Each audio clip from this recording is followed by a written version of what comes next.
آئزل کچھ آئزل کچھ کرو، ہیلپ کرو۔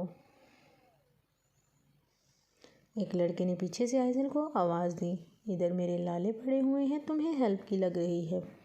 آئزل نے سخت لہجے میں کہا، جس پر وہ لڑکی خاموش ہو گئی۔ وہاں کی سیکیورٹی بھی سخت تھی، ان کی پروفیسر موت کا فرشتہ ہی ثابت ہو رہا تھا۔ انہیں ایسے بیٹھے بیٹھے تقریباً 1 گھنٹے سے زیادہ ہو چکا تھا، مگر وہ سب یوں ہی اپنی کاپی میں سر جھکائے بیٹھے تھے۔ اب تک انہوں نے الف بھی نہیں لکھا تھا۔ اب ان کی امیدیں دم توڑنے لگی تھیں۔ ان میں سے کچھ لوگ کو لگ رہا تھا شاید دوریس کے ساتھ کچھ ہو گیا ہو، اور کچھ لوگوں کو لگ رہا تھا کہ آج وہ ہیلپ نہیں کر پائے گا۔ ابھی وہ لوگ یوں ہی ٹینشن میں بیٹھے تھے جب کلاس میں دوسرا پروفیسر آیا۔ وہ دونوں پروفیسر میں کچھ بات ہوئی، پھر پہلا والا کسی اور کلاس میں چلا گیا، جبکہ اب جو پروفیسر آیا وہ راؤنڈ لگانے کے بجائے چپ چاپ اپنی نشست پر بیٹھ گیا تھا۔ ابھی اسے بیٹھے کچھ دیر ہی ہوئی تھی جب کلاس کے باہر کوئی آ کھڑا ہوا، جس پر پروفیسر اٹھ کر باہر گیا۔ اس بندے کے ہاتھ میں جگ گلاس تھا اور منہ پر ماسک تھا، جس وجہ سے اس کی شکل دیکھنا مشکل تھا۔ وہ پروفیسر سے کچھ باتیں کرتا ہوا کلاس کے اندر آیا۔ جب وہ کلاس کے اندر آیا تو سیدھا آئزل کی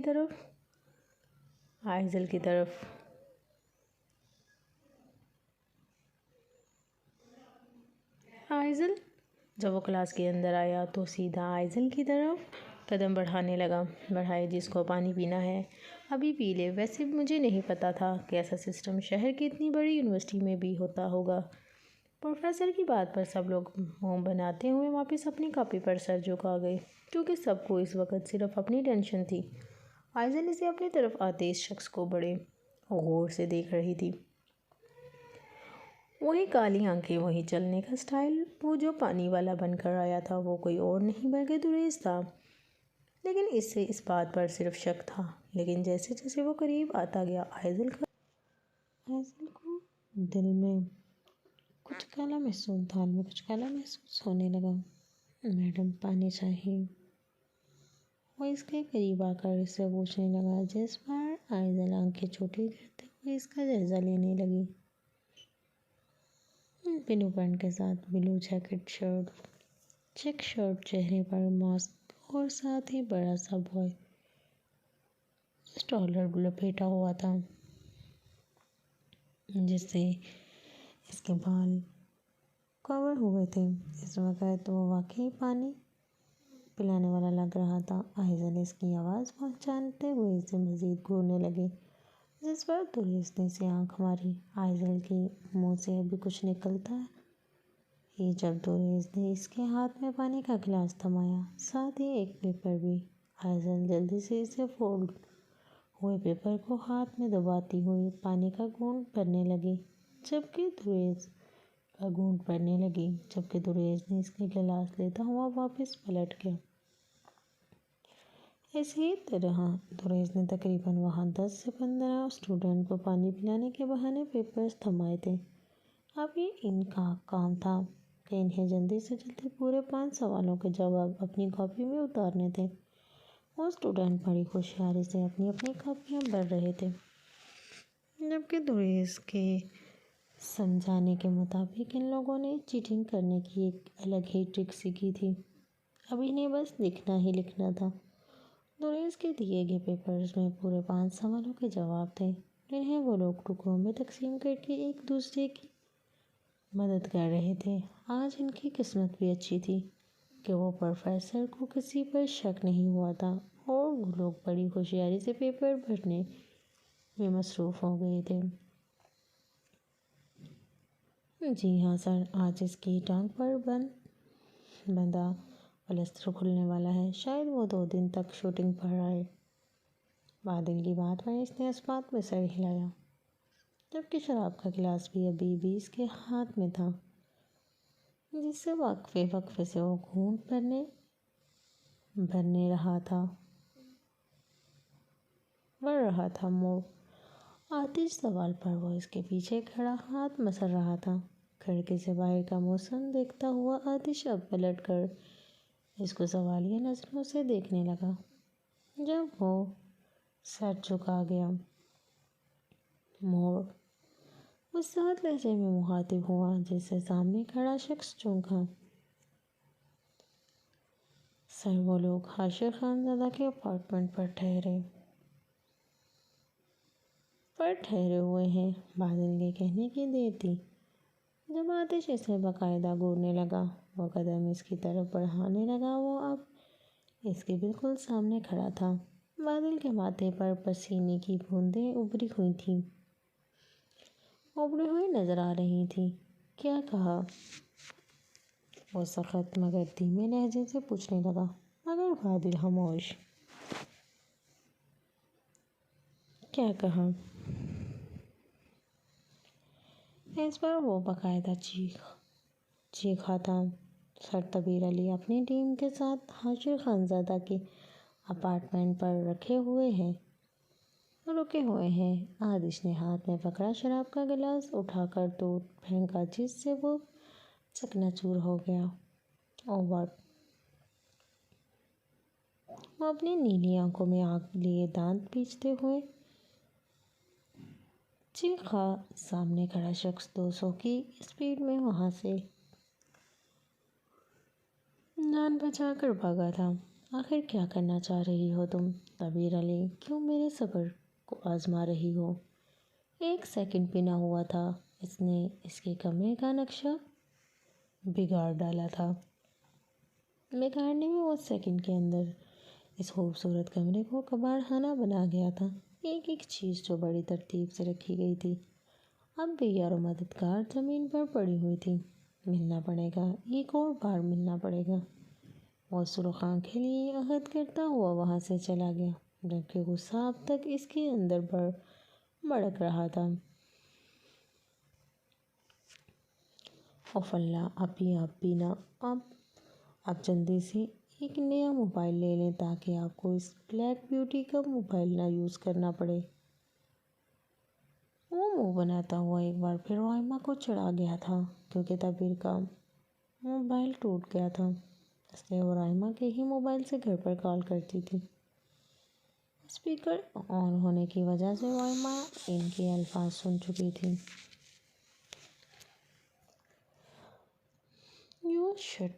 یو شٹ اپ بدتمیز! تمیز نہیں ہے تمہیں؟ بات کرنے کی پورے 2 سال بڑی ہوں تم سے، میں سمجھے تم چوزے!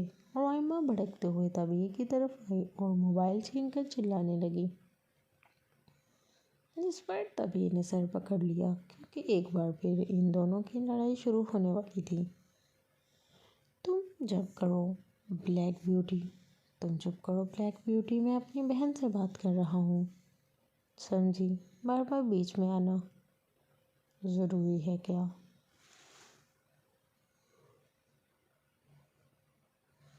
شاویز نے بے سارے سے کہا، جس پر رائمہ نے مٹھیاں بھینچیں۔ منہ بند رکھو اپنا! تم اتنی بڑی یونیورسٹی میں پڑھ رہے ہو اور تمیز اب تک نہیں آئی تمہیں؟ ہاں، تمہیں تو جیسے بڑی تمیز آ گئی اسلام آباد جا کر۔ شاویز بھی شاویز تھا، میرا دماغ نہیں خراب کرو تم سمجھے چوزے کہیں کے! ایک تو میرا سر کھا رکھا ہے تمہاری بہن نے واپس کراچی آنے کے لیے، اوپر سے تم بھی میرا ہی سر کھا رہے ہو۔ یا اللہ! کہاں پھنسا دیا مجھے! کاش میں یہاں آتی ہی نہ! وہ ہاتھ اٹھا کر کہنے لگی، جس پر طبیب اس کی اوور ایکٹنگ دیکھ رہا تھا۔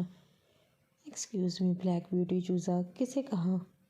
تمہیں کہا ہے مسٹر شاویز علی چوزے کے منہ والے!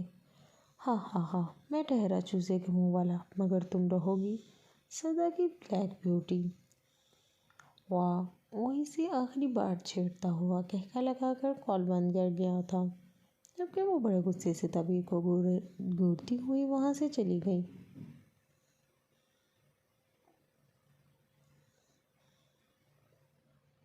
وہ جو کچھ دیر پہلے پانی والا بنا گھوم رہا تھا اب وہی رومال گول کیے گلے میں ڈال کر ٹشن سے گارڈن میں کھڑا کسی سے فون پر بات کر رہا تھا۔ اس بات سے انجان کہ ساری لڑکیاں کڑی سے ہی تو دیکھ رہی تھیں۔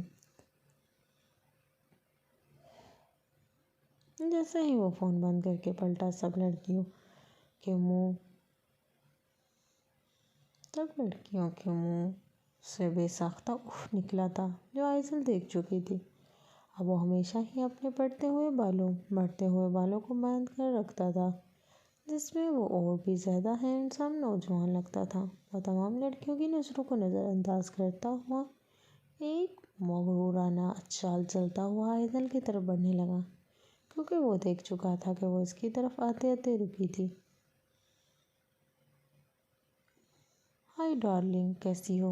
وہ آنکھ مارتے ہوئے پوچھنے لگا، جس پر آئزل نے اس بات میں سر ہلایا جس کا مطلب تھا ٹھیک ہوں۔ یو فیل ہینگری بہت، آئزل نے منہ بناتے ہوئے کہا، جس پر وہ یک طرفہ مسکراہٹ لیے اس کا ہاتھ تھام کر کینٹین کی طرف بڑھ گیا، جبکہ لڑکیاں اب اس ہی کو دیکھ رہی تھیں۔ اوئے چاچے، وہ تھے مر۔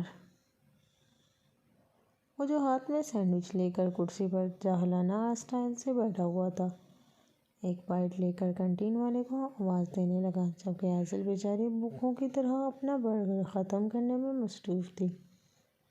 جی صاحب۔ اے کیجئے۔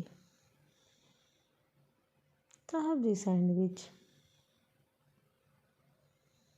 سینڈوچ یا باسی بند کا انڈے والا برگر۔ آئزل نے نوٹ کیا تھا، وہ پنجابی بولتے بولتے واپس اردو پر اتر آیا تھا۔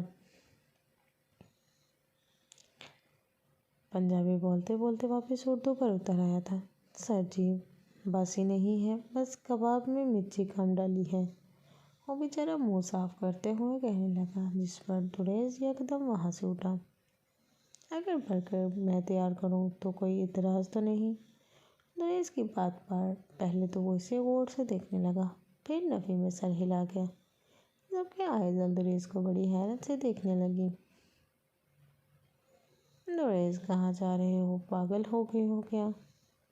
ابھی آئزل مزید کچھ کہتی جب وہ پرسکون انداز میں چلتا ہوا کینٹین کے کچن کی طرف بڑھا۔ سب لڑکے لڑکیاں اس ہینڈسم نوجوان کو ایسا کرتے ہوئے دیکھ کر کینٹین کے باہر آ کھڑی ہوئیں۔ سب سے پہلے تو اس نے اپنا اسٹیریو ٹائپ رومال اتار کر آئزل کی جانب اچھالا، جس سے وہ کھچ کر گئی، پھر سامنے رکھا اور ان پر پہنا۔ اب سب اسٹوڈنٹ کی نظر اس پر تھی۔ وہ بڑے پرسکون انداز میں کھڑا ہوا کباب فرائی کر رہا تھا۔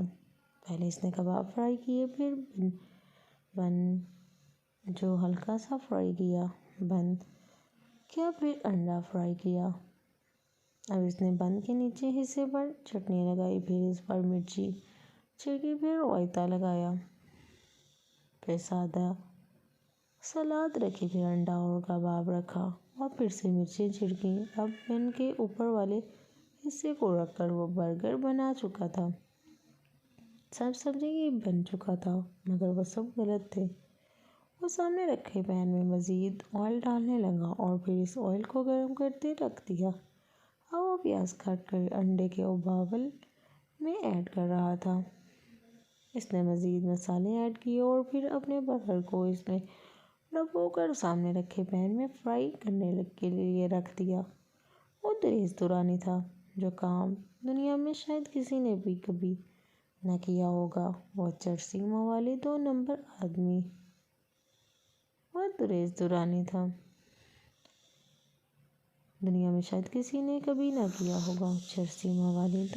آدمی سارے کام کرنا جانتا تھا۔ اسے پسند تھا اپنے بنائے گئے الٹے سیدھے راستوں پر چلنے کا۔ وہ اپنی ہی دنیا کا نواب تھا۔ جہاں وہ ہوتا تھا، وہاں کوئی بھی شخص اس کے کارنامے دیکھنے کے بعد حیران ہوئے بنا نہیں رہ سکتا تھا۔ ابھی وہ سمجھتے تھے وہ انڈا لگا کر فرائی کرے گا، مگر صرف اتنا ہی نہیں، اس نے اوپر سے مسالے بھی ڈالے، اور اس وقت سب کو دریس کے ہاتھ سے تیار ہونے والے برگر دیکھ کر شدید بھوک محسوس ہو رہی تھی۔ دریس نے ایک پلیٹ لی اور اس میں آس پاس سلاد کو ترتیب سے جمایا اور بیچ میں مسالہ دار فرائی برگر رکھا اور بڑے آرام سے چلتا ہوا کنٹین سے باہر آیا، جہاں کنٹین والے انکل کھڑے اس کے کارنامے پر حیران تھے۔ ان کے آگے بڑھا، چاچا جی اسے کہتے ہیں برگر، نریش نے ایک اسٹائل سے کہا اور کیچپ کی بوتل اس پر اندھیل کر انصاف کرنے لگا، جبکہ وہ چھوٹا لڑکا جو پہلے ہی تریز کا فین بن چکا تھا اب تالیاں بجائے بنا نہ رہ سکا۔ اس کے ساتھ ہی آئزل کے تمام کلاس فیلو کلیپنگ کر رہے تھے، جبکہ وہ اب دنیا جہاں سے بیگانہ ہو کر اپنے کھانے میں مصروف تھا۔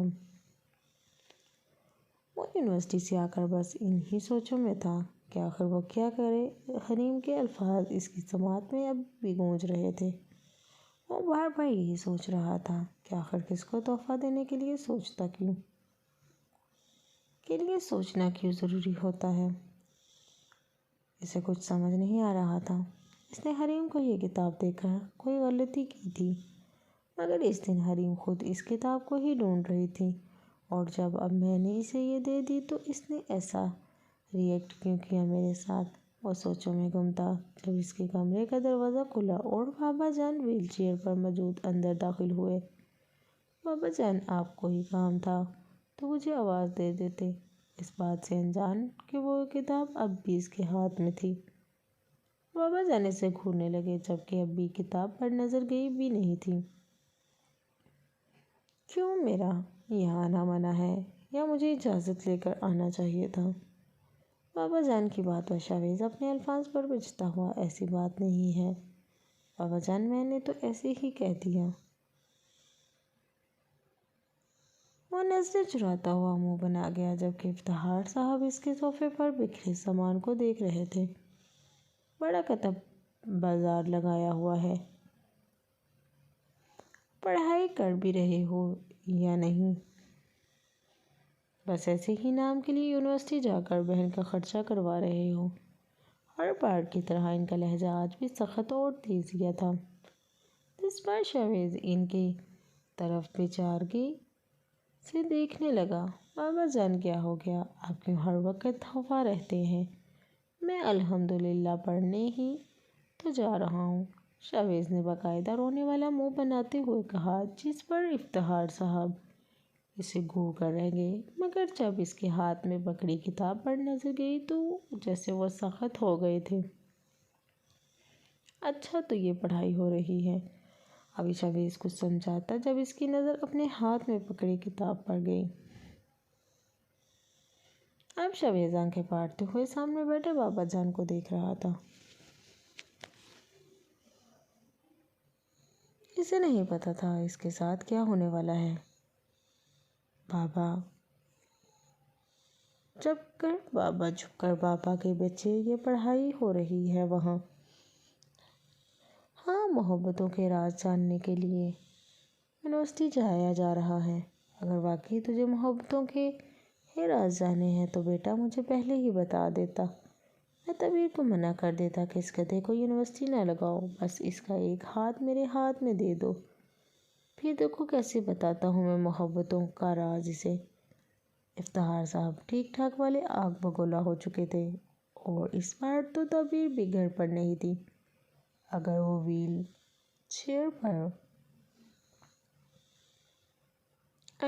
ویل چیئر سے اٹھ سکتے تو کب اس کی ہڈی پسلی ایک کر چکے ہوتے۔ بابا جان، یہ میری نہیں ہے سچ میں۔ شاویز شرم سے پانی پانی ہوئے جا رہا تھا۔ وہ جلدی سے اس کتاب کو اپنے بیگ میں رکھ کر بابا جان کے قدموں میں آ بیٹھا۔ تیری نہیں ہے تو پھر کس کی ہے؟ میری ہے۔ نہیں نا بابا جان، یہ میرے دوست کی ہے اور اس نے دی ہے۔ دوست کی؟ جہاں تک مجھے پتا ہے تیرا کوئی دوست نہیں ہے۔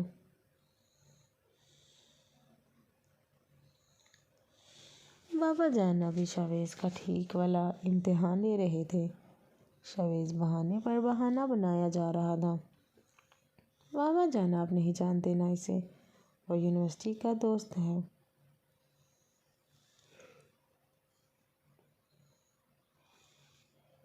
اوہ اچھا، اور کب بنا یونیورسٹی میں دوست بابا جان بن گیا تھا؟ دوست پہلے ہی دن ہی وہ سر کو جاتے ہوئے کہنے لگا، جس پر بابا جان اسے جانچتی نظروں سے دیکھنے لگے۔ اچھا، اور اس بے شرم دوست نے یہ کتاب تمہیں دی ہے؟ بھلا کیوں؟ یہ وہ تمہیں کیوں دے گا؟ ہاں، مطلب بھی پتہ ہے اس کا؟ وہ نہیں پتہ۔ وہ منہ بناتے ہوئے نظریں جھکا گیا۔ گدھے کے گدھے ہی رہو گے۔ یہ کتاب اسے واپس کرو اور اسے کہو جا کے اپنی شادی کے بعد اپنی بیوی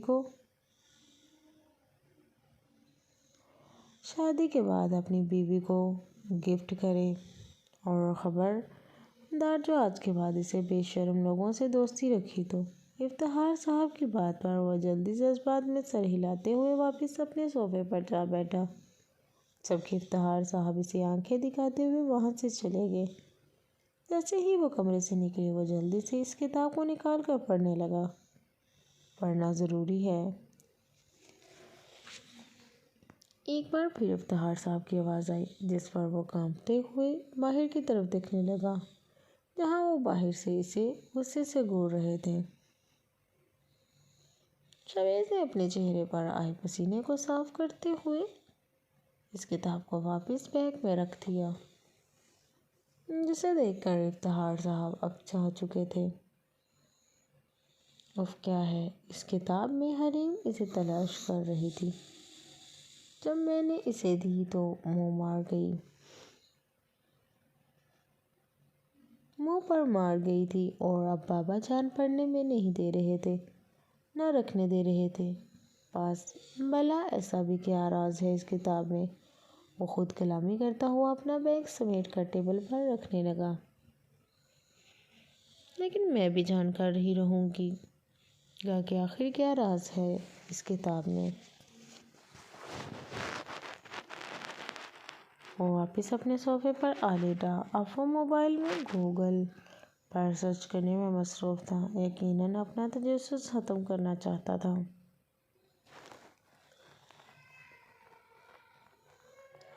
تقریباً شام 7 بجے کا وقت تھا جب تبیر ہنی اور رائما کے ساتھ ہنی کے کہنے پر ایک پروڈیوسر سے ملنے گئی ہوئی تھی۔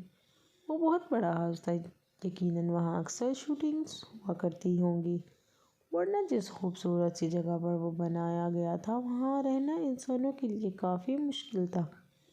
وہ لوگ ایک بڑے سے ہال میں موجود تھے، جہاں باقی کی ٹیم کے کافی لوگ موجود تھے۔ وہ سب فلم انڈسٹری کا حصہ ہی تھے۔ تبیر کو سب کی موجودگی میں وہاں بیٹھنا بہت مشکل لگ رہا تھا۔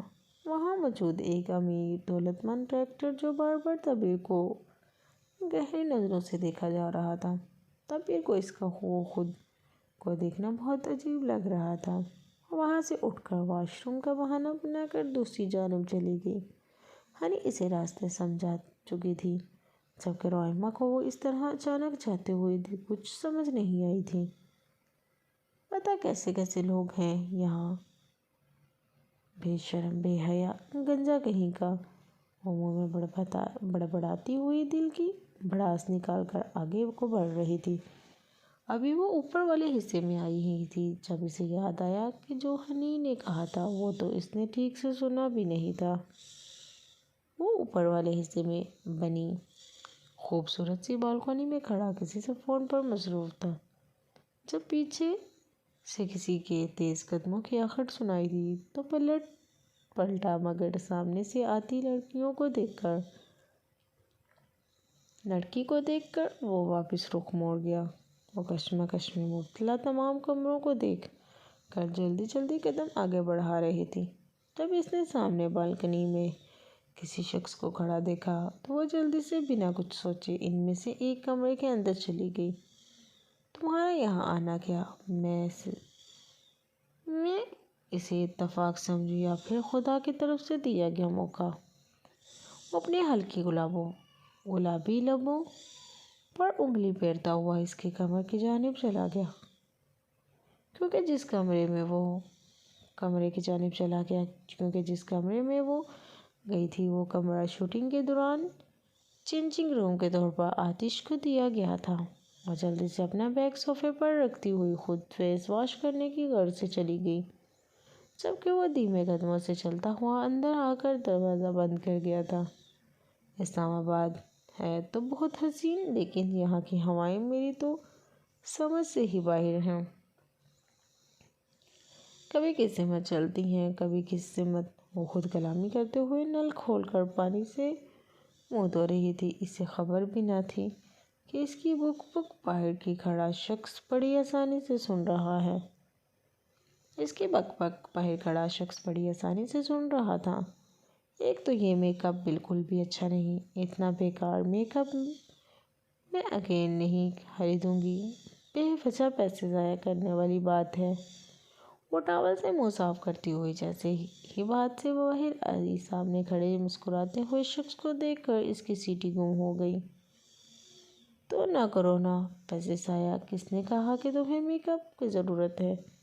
تو تم تو بنا میک اپ کی بھی پری لگتی ہو۔ بغور جائزہ لیتے ہوئے یک طرفہ مسکرانے لگا۔ وہ وائٹ چوڑی دار پاجامے کے ساتھ فراک پہنی ہوئی تھی، جبکہ ہر بار کی طرح آج بھی اس کے ناک سی گردن پر ایک خوبصورت سا ناکیر تھا۔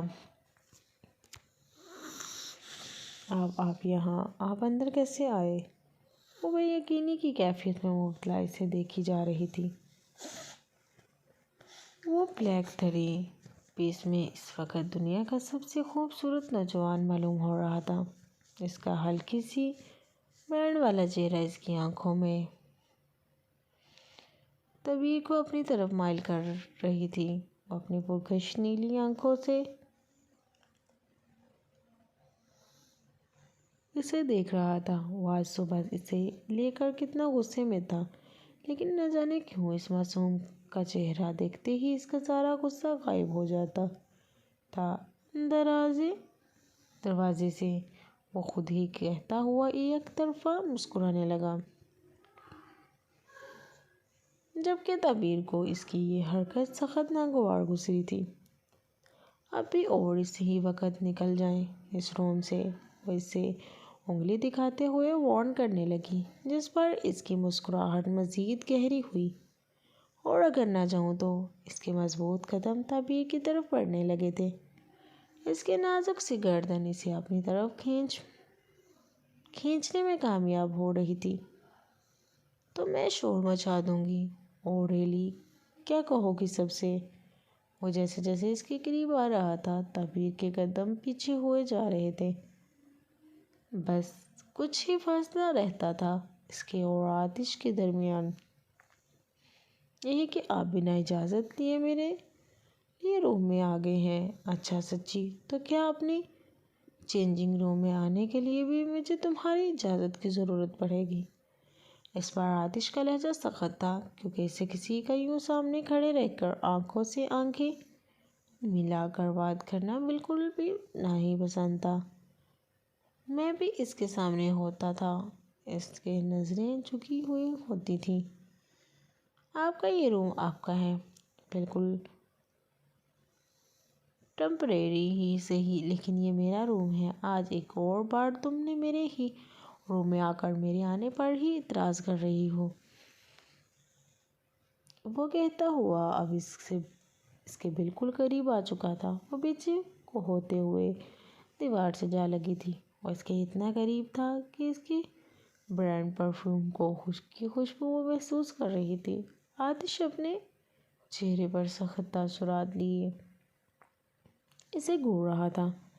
تبیر کو اب سے اس سے خوف آ رہا تھا۔ آئی ایم سوری، مجھے اگر پتہ ہوتا یہ روم آپ کا ہے تو میں یہاں کبھی نہیں آتی۔ وہ نظریں جھکائے نرمی سے کہنے لگی۔ وہ آتش کو مزید مشہور کر رہی تھی۔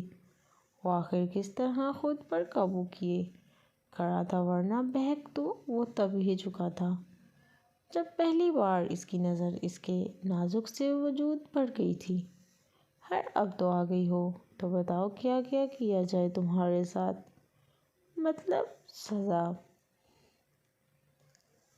وہ یک طرفہ مسکراتا ہوا اسے حیران کر گیا۔ وہ سوالیہ نظروں سے اسے دیکھنے لگی۔ کیسی سزا؟ سمجھ نہیں آ رہا کہ تمہیں کس بات کی سزا دوں۔ دوبارہ بنا اجازت میرے روم میں آنے کی، میری بات نہ ماننے کی، مجھ سے بحث کرنے کی، یا پھر آخر والے الفاظ کو اس نے لمبا کھینچ کر کہا تھا۔ وہ نہ جانے اپنی نیلی آنکھوں سے اس کی بڑی بڑی آنکھوں میں چھپا راز جاننے کی کوشش کر رہا تھا، یا پھر مجھے بے یقینی کرنے کے لیے، بے چین کرنے کی۔ اس دفعہ اس کا لہجہ شوقیہ تھا، وہ بڑی آہنگی سے اس کے چہرے کے قریب ہوتا جا رہا تھا۔ تبیر کو اب گھبراہٹ محسوس ہونے لگی تھی۔ تبیر نے بڑی ہمت کر کے اپنا نازک سا ہاتھ اس کے دل کے مقام پر رکھ کر اسے دور کرنا چاہا، مگر اچانک سے کچھ ہوا، کچھ ایسا جس سے دونوں کی ہی دھڑکنیں تیز ہونے لگیں۔ وہ بے یقینی سے تبیر کو دیکھ رہا تھا۔ آخر یہ اسے کیا ہو رہا تھا؟ تبیر کو دو دھڑکنیں محسوس ہو رہی تھیں، ایک آتش درانی کے سینے کے اندر ہوتی ہوئی اچانک کی تبدیلی، اور دوسرا اس کے دل کا یوں اچانک دھڑکنا۔ آتش حیران کن انداز سے اسے دیکھ رہا تھا۔ تبیر نے جلدی سے اپنا ہاتھ پیچھے کھینچا، وہ جلدی سے اس کے برابر سے جگہ بناتی ہوئی جانے لگی، مگر آتش نے اس کا ہاتھ مضبوطی سے پکڑا اور واپس اسے دیوار سے لگایا۔ وہ اسے نہ سمجھنے والے انداز سے دیکھا جا رہا تھا۔ تبیر کو اپنی کلائی پر اس کے مضبوط گرفت سے درد محسوس ہونے لگا تھا۔ چٹ چھوڑیں مجھے، یہ کیا کر رہے ہیں آپ؟ وہ اس انجان شخص کی گرفت کی شدت سے تڑپی تھی، مگر وہ اب تک عجیب کشمکش میں تھا۔ اسے یہ اچانک سے کیا ہوا تھا جسے اس دن مال کے بغیر پہلی بار اس کا دل دھڑکا تھا؟ وہ بھول چکا تھا کہ وہ لڑکی اس کے لیے انجان ہے، وہ اپنا غصہ بھی بھلا چکا تھا۔ یہ سب کیا ہو رہا ہے؟ یہ مجھے کیا ہو رہا ہے؟ وہ اپنی نیلی جادوئی آنکھوں سے اسے دیکھ رہا تھا۔ تبیر نے سوالیہ نظروں سے اسے دیکھا۔ وہ آخر کیا کہہ رہا تھا؟ کیا کہہ رہا تھا وہ سمجھ نہیں پا رہی تھی۔ کیا تم مجھے یہ محسوس کر سکتی ہو؟ آتش نے بے ساختہ اس کا ہاتھ اپنے دل کے مقام پر رکھا تھا۔ ہاتھ جیسے ہی اس کے سینے پر گیا، ان دونوں کی دھڑکنیں مزید تیز ہونے لگی تھی۔ آتش محسوس کر سکتا تھا، تبیر کی گرم جھلستی سانسیں اس بات کی گواہی دے رہی تھیں کہ جو حال آتش کا تھا وہی تبیر کا بھی۔ نیکسٹ پارٹ جاری ہے۔ پلیز آپ کو میرا ناول پسند آیا تو میرے ناول کو سبسکرائب کریں اور بیل آئیکن کو پریس کریں، اور اگر ناول پسند آیا تو کمنٹ میں ضرور بتائیے گا کہ میرا ناول آپ کو اچھا لگا۔ اوکے، اللہ حافظ۔